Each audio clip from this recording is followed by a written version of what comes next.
KitGuru has returned from Computex 2023, our first physical Computex since 2019. In conversation with Steve Burke, I said I hadn't seen him for 4 years. That was incorrect. I last saw him at CES 2020, so you can do the maths. Putting aside that small detail, why am I making this video? Well, partly it's because it's a nice piece of easy content. We're going to give you a 15-minute highlights of Computex, and that's nice and straightforward to put together.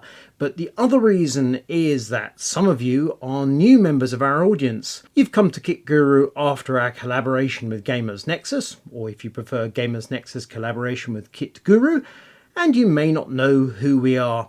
We've had a superb Computex.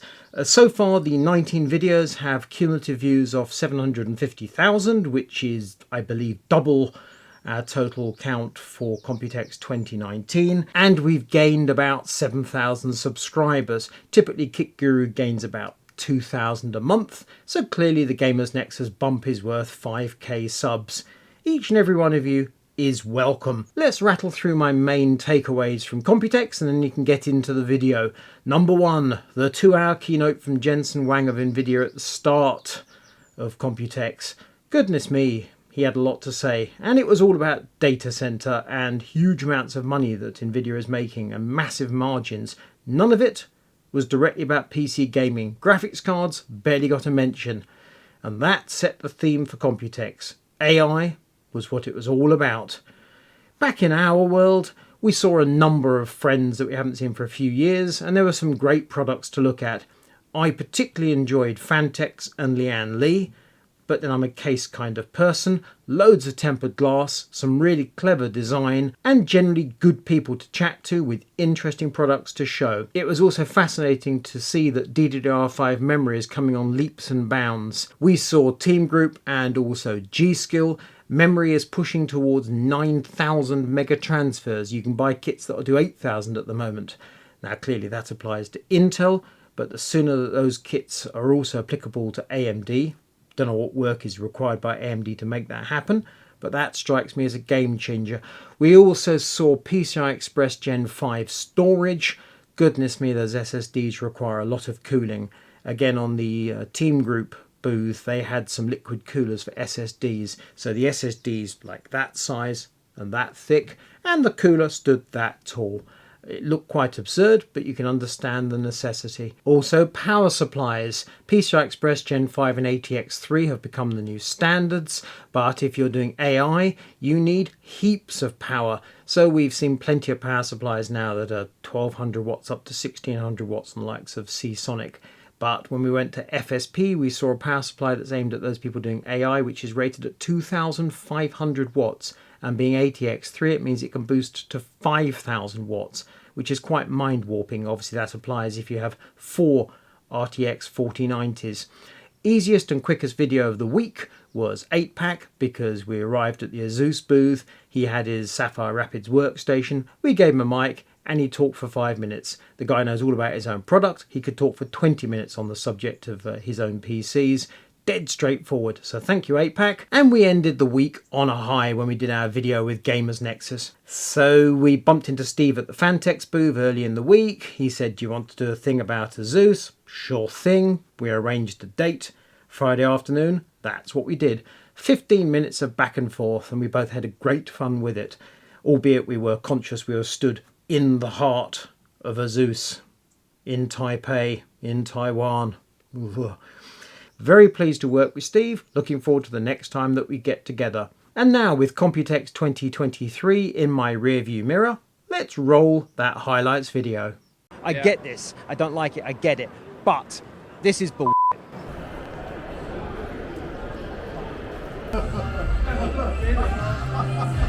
Bloody hell.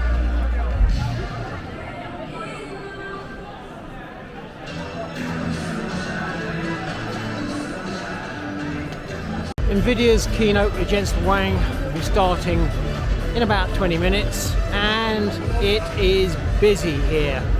大家好 We're back.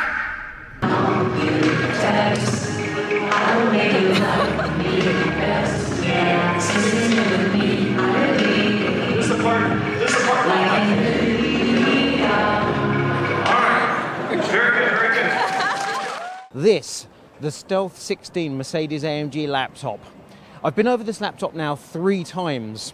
Twice physically, once in my mind, and I'm going to be brutally blunt about it. It's a very swish high-end laptop, Core i9-13900H, and the graphics are up to RTX 4070, but the big thing is the AMG Mercedes branding and the carbon look. We've also got a really cool accessory pack. The idea here, quite clearly, is to spread the word about MSI. As to whether AMG is paying MSI or MSI is paying AMG, that we don't know. Come over here, look at the accessory pack. We have the box, loads of co-branding. This is officially described as a bum bag, but it's all about the branding here. We have a dual drive, and even the power, there's the music, and even the power supply is an AMG power supply, and that makes it faster. In addition to the mouse, you get your AMG mouse mat, and you also get postcards, plus also some cable ties of the Velcro variety. Lots of fun and games. A very pretty build. The RGB is looking good. I've lost count of the number of fans. Quite remarkable what you can get inside a relatively cheap case. Amazingly shiny Trident Z5 Royal. Going to be fun to see how autofocus works with this in silver and gold. We have Royal Elite. Machined heat sinks. This is purely an aesthetic change, but it does look absolutely diamond. And yes, that is an alleged joke. That's a neat LCD panel. I like that. Obviously, we ought to be focusing on the memory, but we're not. We're looking at the actual PC itself. Trident Z5 RGB DDR5 7600, no less. And yet we're looking at the dancing cartoon. A build by GGF, so Stuart Tonks has been busy yet again. We have a literal volcano, which might be a humorous nod to do with cooling, who knows. What's this? JP Modified. That's quite sleek. Good Lord, look at this tower. I have to stand back for this quite literally. Somewhere in there we've got an actual PC. Oh, there we go. Cooling system right at the top. Well, say what you like. It's fun, even if it must be an absolute nightmare to transport. To my eyes, this build should be rotated about 4 degrees clockwise. This is nuts. Elmore Labs LN2 cooled pyramid. I wonder how much it upsets G-Skill that the condensation means you can't see the components. So another addition to Sharkoon's keyboard range is this, the Skiller SGK50 S3, which is kind of the big brother to the Skiller SGK50 S4 that I reviewed on the channel a while ago. It's available in 3 different layouts. We've got 60, 80 and 90. And we're not making the weather here. We are responding to the breeze, is my view. I like that. I Thank like you. that quote very much. You may use that on your channel. Oh, we just did. We'll voice change it or something for mine. I'll get all the credit. Have I become an AI? O11 Vision. It's all about the bling and the aesthetics. Note, we have 3 tempered glass panels and there's nothing holding the glass together or apart. No separation points. Really neat. There's a magnet in this unit here and the front glass is fixed. So the top glass and the side glass come away, revealing the main compartment. This is obviously the fully built, blinged out version, which just looks mind-warpingly good. O11 continues to change over the years, and every version gets better than the last. A monster case that supports all the cooling in the world, removable, reversible motherboard tray. It does absolutely everything, can support huge amounts of cooling in just every single part of the case. It is vast. And fully built out like this, it just looks remarkable. Where we see the Shadow Base 800. Now remember, the bigger the number, the bigger the case. So the Shadow Base 800 can take a 420 rad in the front or in the roof. In essence, this is a larger version of the 500, which has been hugely popular. And you can see in this fully built system, you can install a huge amount of hardware and there's plenty of space.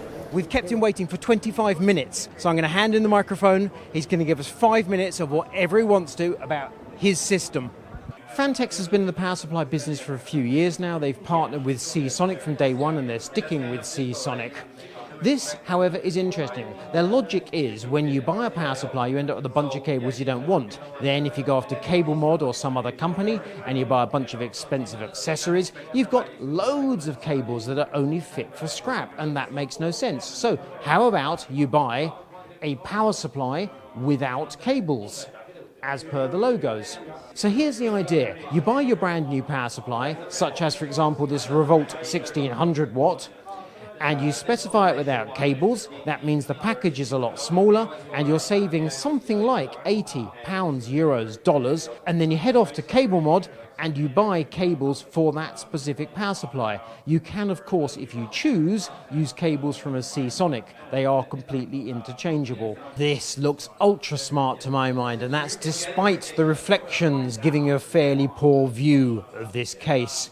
We've got a couple of things to mention here. One, clearly an enormous graphics card, huge graphics card, and there's still plenty of space around it, despite this being a relatively budget case. The other thing is this LCD display down bottom.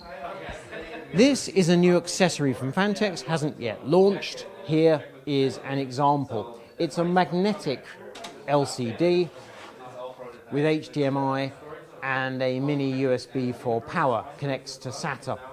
It's a 1440p display. If we go back to the one that's fitted in the case, we can get a much better look at things. Priced at £130, euros, dollars. And so we come to the NV9, as it says, bigger and better. Shipping in October, priced at $299, supports 140mm fan units, up to 11 of them, but if you choose, you can go for up to 12 120mm fan units. In essence, take the NV7, make it bigger in all dimensions, and you've got the NV9. One of the features that we like here is I'm pointing through the glass, that's a bit stupid. One of the features that we like here is the GPU mount, which is a new accessory. As you can see, the GPU is inclined. It can swing from upright to 30 degrees from the vertical. That bracket will sell for £99, euros, dollars, and it is universal, so you can buy it even if you don't have a Fantex case. Corsair has set up this Stream Deck to control the lighting in this build. I press the static button, and now the fans appear to stop, but they're not. The fans themselves are rotating. It's the lighting pattern that has been synchronized with the speed of the fans. They appear to be stationary, even though they're not. We go clockwise, and we go counterclockwise. EBlaster. It's a Danish company, they're a startup. If you come in close, Matt, the only Seasonic part of this system is the SFX power supply. This is not a collaboration with Seasonic. This is Seasonic hosting EBlaster on their stand at Nangang. So we have an AIO, we have some Corsair memory. The logos here are the stickers that came from the product packs because it has Horizon and also an MSI motherboard. So what we're looking at is an ITX SFX system with Visa mounts. You can attach a monitor. So either you can set up in a small gaming room and you've got all your kit in front of you apart from mouse and keyboard, or if you want, you can use this as a traveling system for LAN parties. It has a cap that can come off the pump body and go back on. And this means if you add in their humorously named IMF 70 accessories, 70 because 70mm, there are little extra fans. You see? It uses the same mounting mechanism, and now you can stack up your fans, puts the cap back on. Look at that, didn't even break it. So there we have 3 of these accessories. But if we go to the right, Matt, and let's show the ladies and gentlefolk, look at this. They have stacked, they tell us, up to 12 of these IMF 70s. The only limitation, apart from the thing falling apart, is PWM power from your motherboard.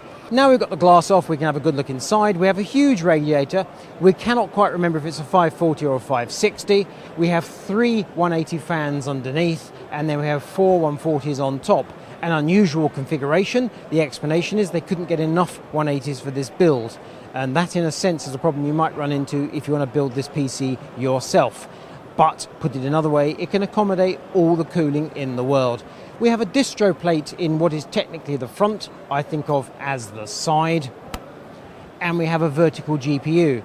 But, Matt, if you swing back to the GPU and look closely, and you'll see it's not vertical.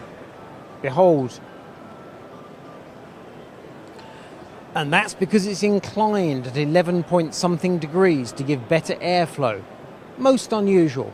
So everyone now knows everything, and they've taken whatever action they deemed appropriate, and that action would appear to be nothing. The Tower 200, priced at £129, dollars or euros, in a variety of greens. Quite surprising to see this: matcha green, racing green, and turquoise. We've had a bit of a debate here. Being British, I naturally see this as British racing green and historic, and I like it a lot. Compared to the Tower 100, it's slightly larger. It's micro ATX rather than mini ITX. It can accommodate significantly more cooling. This case looks like a much more likely all-rounder than the Tower 100.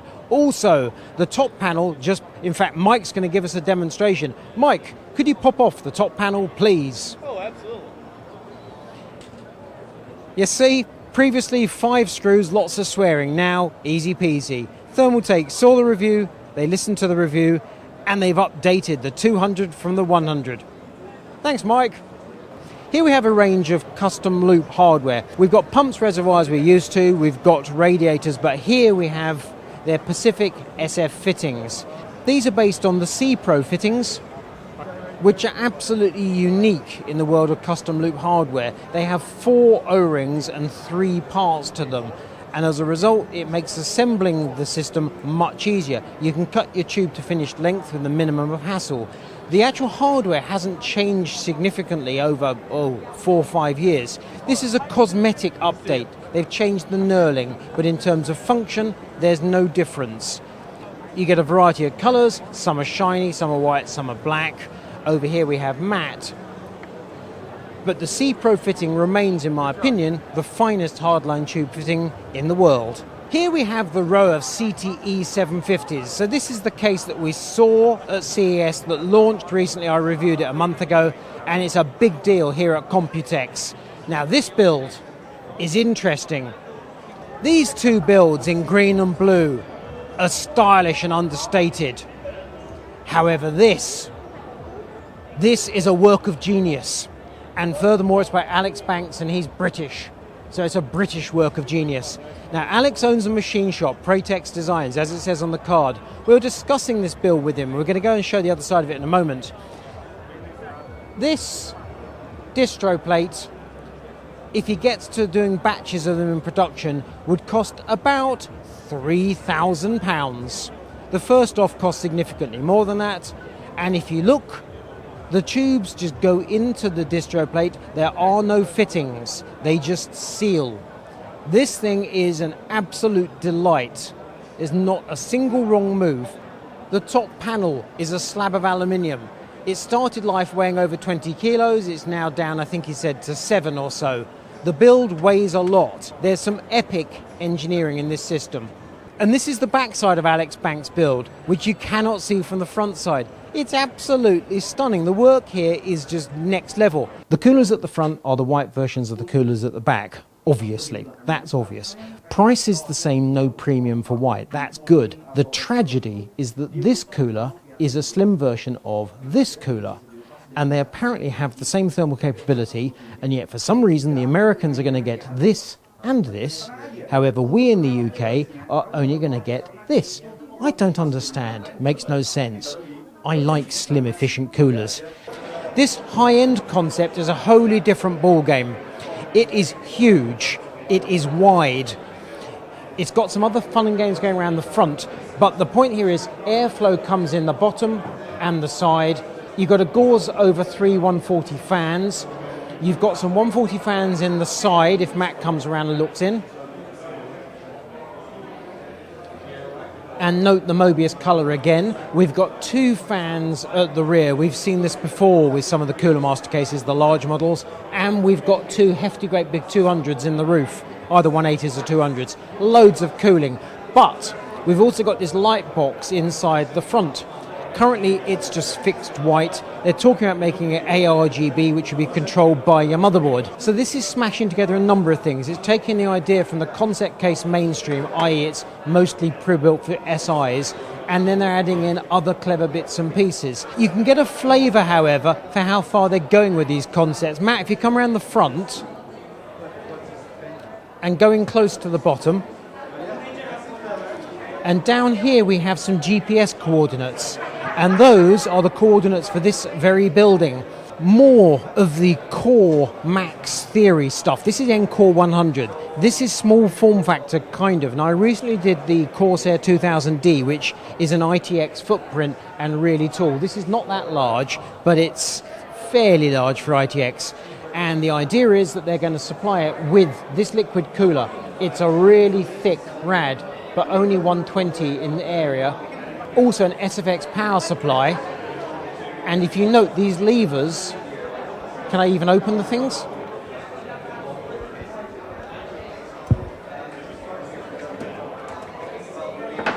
Secure the cables in place. This is basically a grown-up version of a pop-on, fall-off panel. That's a hefty bit of engineering, and that's because these cables are going to push. So the cables are cut to length to suit this power supply, this cooler in this chassis, and lo and behold, you have a proper high-end PC in a relatively small form factor. This liquid cooler has apparently got some clever new pump technology. It's got a really thick rad. It's got a high-speed fan. I think they were talking about 2,600 RPM, and they're talking about this cooling a 250-watt processor, like a full-on Core i9, which I find quite mind-boggling. Leo, I have great respect for the work you do. I appreciate that. And we will see you all next time. And we will tremble before you with your mighty power.